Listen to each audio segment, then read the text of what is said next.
Warhammer Underworlds has been billed as the ultimate competitive miniatures game. What happens to a competitive miniature game when the whole world is locked down?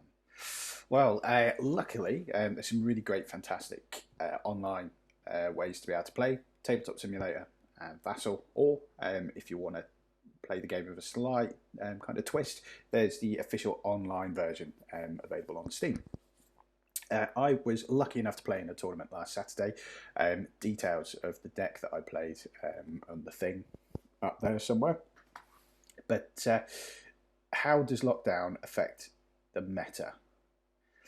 Is it all still ghosts?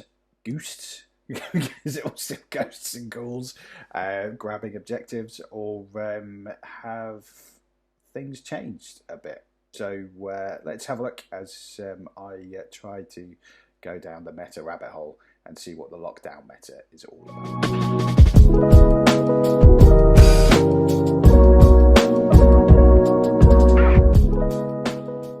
Okay, so meta, it's a filthy word. I can understand why there's a lot of people out there that don't particularly like there being a meta, but it's a competitive game and one naturally develops in tournaments. So let's try and have a look and see if the lockdown has meant that the meta's changed, or whether it's kind of stuck where it was pre-lockdown. I'm only going to chat about the warbands that had entered, how they kind of got on, and the cards that the guys in the top four kind of used, and just to try and get in the head of good players, find out kind of what their deck building strategies might be, and hopefully that could be something that I can learn from, and something that you might be able to kind of pick up on. Obviously, the cards don't make the player, and the people that finished in the top four of this tournament, people that finished like the top 16 of all of these big tournaments, are all really, really good players. So don't expect to just kind of watch this video, kind of take my take on things, and then automatically go out and win. A lot of this, particularly with Underworlds, comes with practice, and that is probably the main kind of tip that I can give to you if you want to become a better player. But if this kind of thing does interest you, the guys over at Well of Power have really gone down the rabbit hole of the lockdown meta, and they've taken a lot of information from the past two tournaments. So I'm going to put a little link to their blog in the description there. So once you finish watching this, if you want to kind of explore further, go and check that out, because that is definitely worth a read, particularly if you love numbers and statistics. Got my notes. So in regards to if you're not overly familiar with how this game works, there have been 3 seasons. The seasons are Shadespire, the first one, Night Vault, the second one, and Beastgrave, the current one. So with regards to sorry, I'm going to be looking down at my notes a lot here. With regards to the Shadespire warbands, there were 11 in total out of the 62. 1 Garrix, 2 of the Skellies. One of those made it into the top 10, so a really good turnout from those. 1 Chosen Axes, which I went up against. 2 Spike Claws, 3 Fast Riders. It's a bit of a surprise. 2 Magors Fiends. No Steel Hearts champions, the original OGs that were tearing it up when the game originally got released, and makes me a bit sad. No Orcs, no Iron Skulls. I'm going to kind of discuss a bit further in another video about kind of like a tier list for each season. But 11 out of 62, that seems to me the amount that you would expect in a tournament of this size, as a percentage in any tournament, really. As the game grows, season 1 has been, their universal cards have been phased out. They were the first warbands to be built for the game. The game was still young in its infancy. The game's changed a lot since that first season as well, with the introduction of keywords and the emphasis on faction-specific cards as well being quite strong. So I think it's only natural that those models are going to start being left behind, as particularly as people kind of buy into the game at a later date as well. There's not, unless you have a hankering to play that specific warband, there's, you can't buy the card sets anymore, I don't think either. So it's I can understand the frustration that people have when models that you have become kind of irrelevant, but it's kind of natural progression for a game like this, I think, for that to happen. Can you still win a tournament with those guys? Yeah, you can. Can we be able to win a Grand Clash with them? Probably not. But kind of locally, you can see on the Facebook pages, lots of people managed to win Glass with like a really good deck of from the first season. And as I said earlier, that comes down to practice. That comes down to knowing the game. It comes down to how good you were on the day. You do need the perfect storm, I think, for that to happen. But that is the expected number, particularly as a kind of a percentage, I think. So next up, the Nightvault guys. 25 out of the 62. That was really loud, Laurie. 25 out of the 62. Again, kind of expected that, really. 6 Curse Breakers.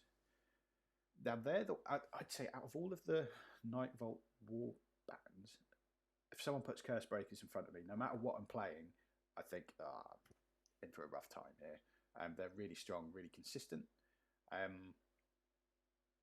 However, quite interestingly, out of those 6, none of them made it further than the second round unbeaten. Does that mean they're kind of like on the way out? Possibly not. I think they're always going to be strong, but it did surprise me that we didn't see kind of more of a Curse Breaker presence in the sort of top end of things. 4 of the Thorns, the Ghosties, they're still strong, still kind of like a really strong list. And 5 Zarbags, which I was really surprised about. Yeah, I was quite surprised about that. But again, worth kind of noting, that again, very similar to Curse Breakers, none kind of were passed round 2 unbeaten. One Eyes and a 9. We all know they're in a bit of bother, bless them. Great models, I think they're just not in a great place, unfortunately. 4 Mologs, my boy, my troll. I played this a lot in season 2. Started off as like a pure aggro one, and then I kind of, as the season progressed, I turned into that kind of filthy passive Molog player, which everyone hated, but I quite enjoyed winding you all up. So, yeah. Also worth noting that Molog made the final. Again, I'm going to put another description at the bottom. The guy who played that particular list did a breakdown of that deck, and well worth reading. And if that is something that you want to kind of look into, if you want to bring Molog back yourself. Godsworn Hunt, there wasn't any. That's no surprise. I've not even built mine. They're just kind of sitting there in a box. I keep meaning to build them, but not to play Underworlds. Need them for Warcry. Count as models. They're just not great, in my opinion. I'm not a fan of them. They just seem too much hard work for me. I'm very much I do like playing strange decks, but there's just too many better ones out there that I've still not used. I just don't see me using them at all. And then Thunderix Profiteers, 4 kind of expected. They're still quite strong. They've got a lot of kind of big toolbox warband. They're quite good. And then 1 of the Guardians, potentially, I think that he went 3 rounds unbeaten and was quite close to making the top 4. And I played one of my friends, Mike. He played a Guardians deck against me, and they're quite good. A bit of a head scratcher to play But yeah, that's quite a good deck to crack on with there, I think. But again, at 25, that's kind of expected. That those Warbands were all quite strong. Still relative, like compared to the Shadespire one, still relatively new, still available as well to buy all the bits for. So kind of expected numbers there. And then finally, the last 26 were from Beastgrave. No Iron Souls. I'm really surprised at that. No Iron Souls. I'm going to discuss that in another video. But and I'm going to talk about that a bit later on as well. But no Iron Souls in there. And then Lady Harrows, which obviously came in the same box set as the Iron Souls. 4 of those, still really strong. There was 2 lots of Lady Harrows in the top 10. One of them made the top 4. I've included these in Beastgrave because in the UK, they came out during Beastgrave. I know Germany and America got them a bit earlier than everyone else. And I think you probably class them as Night Vault ones. But because us Brits got it late, I've stuck and shoehorned them in there with the Beastgrave guys. And next up, the spoilers from the box set. Only one. Again, they're in quite a bad spot, I think. Very similar to the Godsworn. There's just a lot more out there that seems to do a lot better than those guys. Skaith's Wild Hunt. There's 3 of those. I like Skaith's. It's quite good. I played against them in the first round. They've got kind of a lot going on, a lot of potential. So, yeah, 3 of those. For the Grimwatch, the filthy, dirty Grimwatch that nobody likes. They've been cleaning up this season. I think that the last Grand Clash weekend at Warhammer World, that Grimwatch players won everything.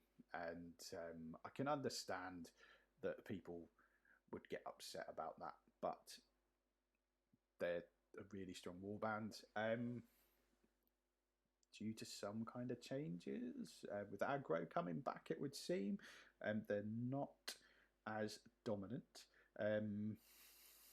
Interestingly, with regards to the Grimwatch, they were in the same boat as Cursebreakers and Zarbags. So after round 2, there wasn't anyone kind of unbeaten, which was quite a surprise. I think you kind of always, whenever you enter a tournament, you kind of always expect a Grimwatch deck to at least be in that top 4. Maybe that's one of the things that it's kind of changed in the meta since lockdown. Next up, Rippers. There were 5 of us. Lovely old job. Again, like they're quite fun to play. I quite enjoy playing Rippers. You can play them in different styles. You can play them in like aggro, control. Quite fun to play. I like them. And online, easy to play because you've only got 3 things to move, which is something that's worth kind of thinking about if you don't like having to make lots of decisions and having lots of pieces to move around. A 3-person warband is quite good for that. The Wormspat, what everyone said was the worst warband when they first got released. Everyone said great models, trash band. I think like there's a lot of good players out there that are playing Wormspat and doing really well with them. Quite interestingly, going into round 4, at the start of round 4, the Wormspat had the most people left that could potentially go unbeaten at the end of the tournament. 2 out of the 3. One of them beat me in round 3, my nemesis. And then Man Trappers got 6. Now, going into this tournament, there was a lot of chat on the Discord that everyone was expecting like at least double figures worth of Man Trappers. Only 6. And quite interesting, after sort of, I think it was after round 1, possibly after round 2, there was only 1 unbeaten Man Trappers.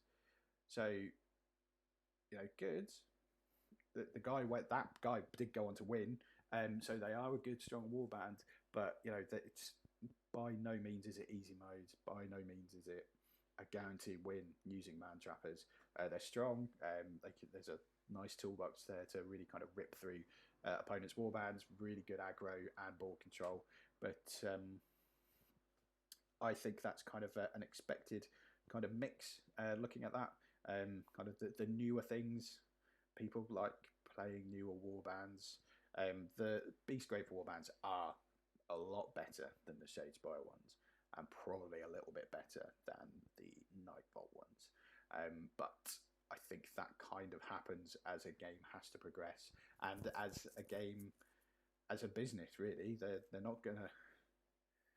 Everything that they release they'll aim to release as a better version of previous seasons, but with maybe a sprinkling of cards in there to kind of improve at least the previous seasons warbands. So yeah, quite interesting, quite expected. That I think.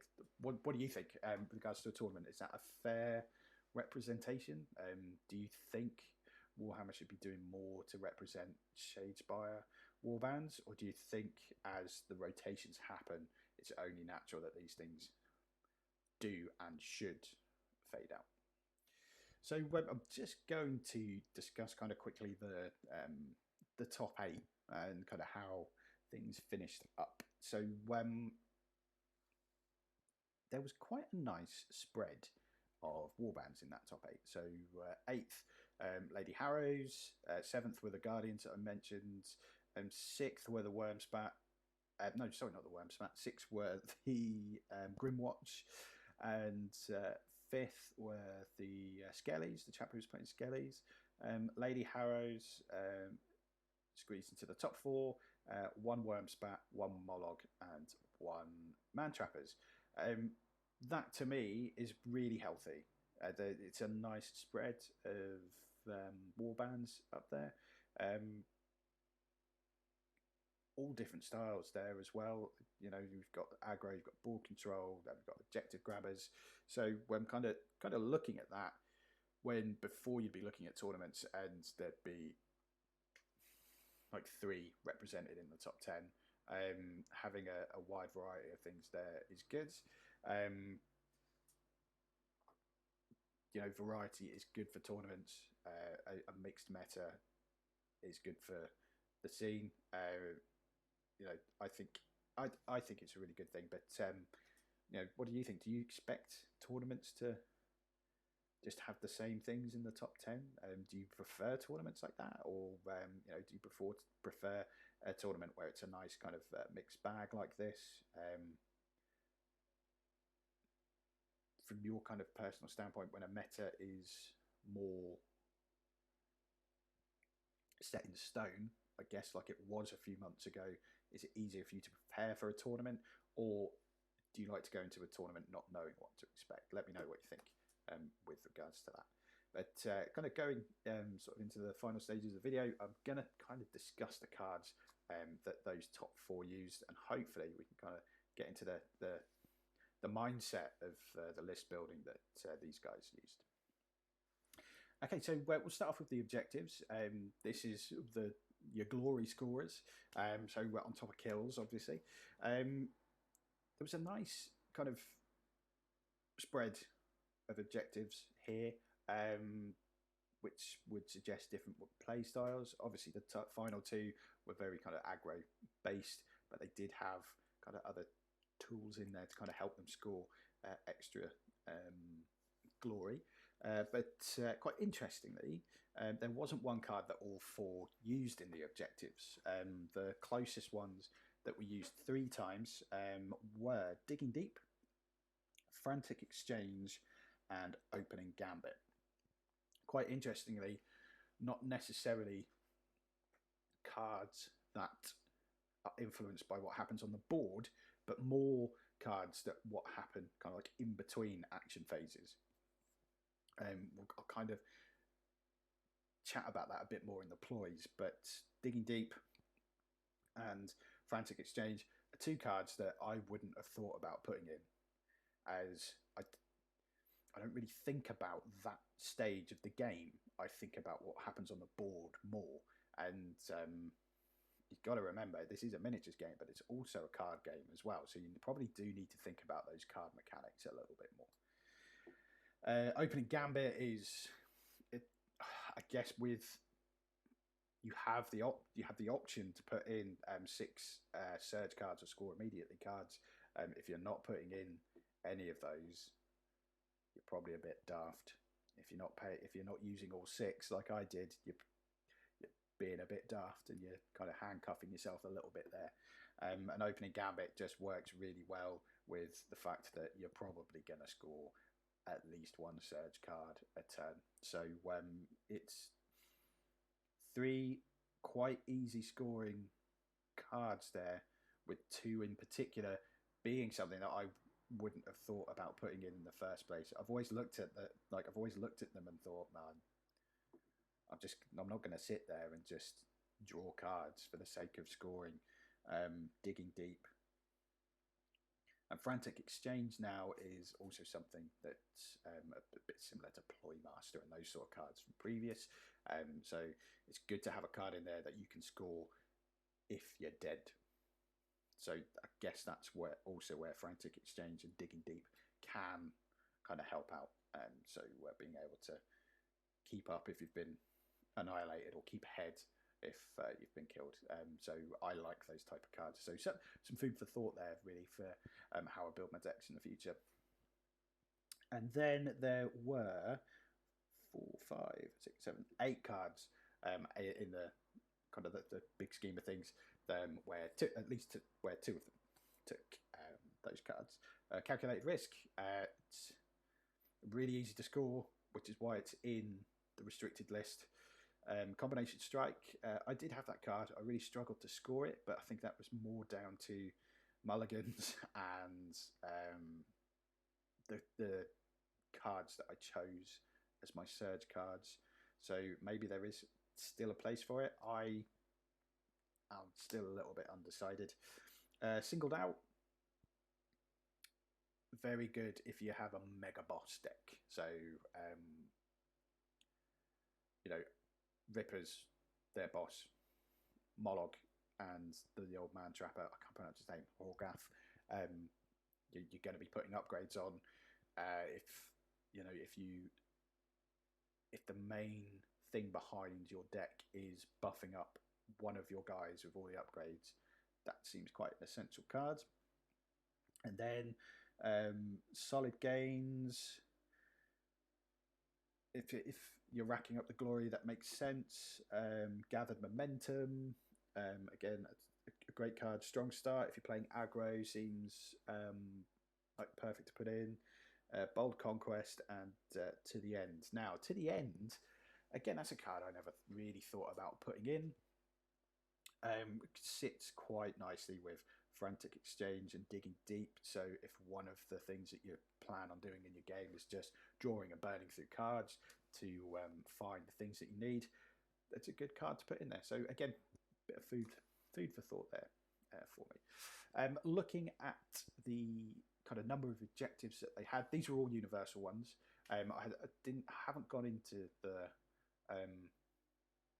faction ones that they had, as when you put in faction cards, it is usually kind of a flavour to taste on how you're playing. But quite interestingly, the majority of the cards that these people had were universal cards. I think Lady Harrow's had the most, but their objective cards are really good. And I would like to possibly see more a deck building rule with more kind of faction specific objective cards in. So like you need to have at least 4, perhaps, just to kind of add to that fluffy style of play. But that might be something they introduced. It might not.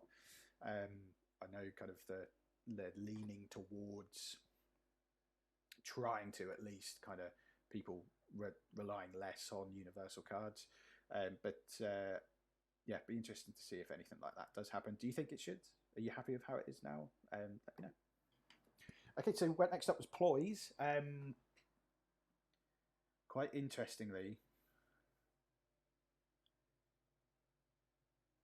there was a bit more crossover here with Ploys. And so there were 2 cards that everyone had in that top 4, which were Frenzied Search and Restless Prize. So Frenzied Search, you go dig in there for the cards that you don't have in your hand that you want, and then Restless Prize, a nice bit of control, either to grab an objective yourself or to steal an objective away from your opponent.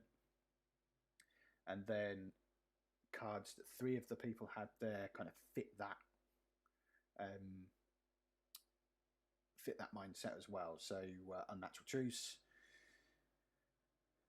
Nightmare in the Shadows, Distraction, and Spectral Wings. So Unnatural Truce, card drawing, again trying to find what you need, help score those objectives that we mentioned earlier. Nightmare in the Shadows and Distraction, pushing enemies off of objectives, pushing them closer to you if you're playing aggro, and like trying to keep control of that board, which is really important in Underworlds. And then Spectral Wings, I guess, is a bit more for the aggro, so make your killing machine a bit quicker so they can get in amongst it and help score kind of like maybe cover ground or charge related objectives. And then a handful were kind of double, which Encroaching Shadow, Lethal Ward, Collapse, Mischievous Spirits. So Mischievous Spirits, that's one of the cards that I thought all 4 would have had, but I guess because we are seeing that horrible, ghouly, ghosty objective grabbing meta, it's not as essential now, but chances are you'll probably play at least one person that is kind of objective focused. Yeah, Encroaching Shadow, Lethal Ward, Collapse. Collapse I was surprised about. I played a few people that had that. I guess 3 damage, I guess, and board control. Once you find out that person has that card in the first round, it's going to be at the back of your head for the rest of the game. So it's kind of like future board control as well. So some interesting cards there. Interesting that the ploys were more about controlling the board, as opposed to buffing your warband for anything. There were a few kind of like in there. I think Haymaker. No, I think Haymaker was the only one. The rest were kind of like moving about related cards. One person used my favourite card, Diet Robbery. Well done. Best card in the game. Love it. But yeah, interesting that they decided to use their ploys for controlling the board as opposed to kind of buffing up their guys. So yeah, more food for thought there. Next up, in the top 4 decks, I'm going to be finally looking at the upgrades. Considering people thought tomes were done, Tome of Offerings was used by all bar one of the people there, which I found one of them was a tome deck, so they were going to have it in there because they had acolytes. But it's interesting that people had taken Tome of Offerings. I think only one of the warbands in that top 4 have a hunter, so they wouldn't have been able to take Trophy Belt. So it is their only way to be able to get that extra kind of glory. So it does still seem quite a staple, despite it being restricted, quite a staple card. I mean, I had it as well as Trophy Belt. And then the other one was Great Fortitude, which 3 out of the 4. So again, quite interestingly, there wasn't one card that they all had. But Great Fortitude, I mean, that's well. You're adding a wound, just trying to keep someone alive long enough to kind of score objectives or score extra glory. And then there was a couple of things. 2 out of the 4 Tome of Glories and passive, like any way of kind of being able to score extra glory in there. So Tome of Glories, when you're standing on an objective, poop out a glory for a charge token. And then Cryptic Companion. I've ignored this card, and I think every person I played against had it, I think. But again, just a way of sneaking at another glory somewhere kind of works for me, and that those kind of cards can make or break a game, particularly if the other person you're playing against doesn't have it. And then it was Potion of Rage, Great Strength, and one more. I have to turn my page, and Sudden Growth. So yeah, they kind of, I think I didn't have Potion of Rage. I think I had those others. I did have those others, but again, I think if you're running an aggro, if you have the space for it, Sudden Growth seems to be kind of like an essential card to have, because obviously it's restricted. Great Strength. Again, I think it seems like quite an essential card at the moment. Anything that kind of gives you a little bump in the scrap stakes. And Potion of Rage is a great card, particularly if you're running aggro and you want to kind of hammer home that kill. But then there was a couple. There was a few on there that people just kind of took one of, but again, very kind of similar, where I think the upgrades were more used for upgrading your dudes. So if you can pick the right upgrades in there to buff the guys you're using, you can then solely concentrate on using your ploys to affect the game as opposed to trying to buff your warband. So I mean, it's quite interesting looking at that. Again, with regards to the upgrades and the ploys, it was very similar to the objectives where they took like one or two faction cards in there. Again, I'm not going to discuss those. But the kind of thinking behind that, do Warhammer, do they need to do something about that? Do they need to say a certain percentage of your cards need to be faction specific? Possibly, I think. But we'll see. You know, they're constantly changing kind of the game. I think the changes from Beastgrave have been good. I think the game's in quite a healthy state.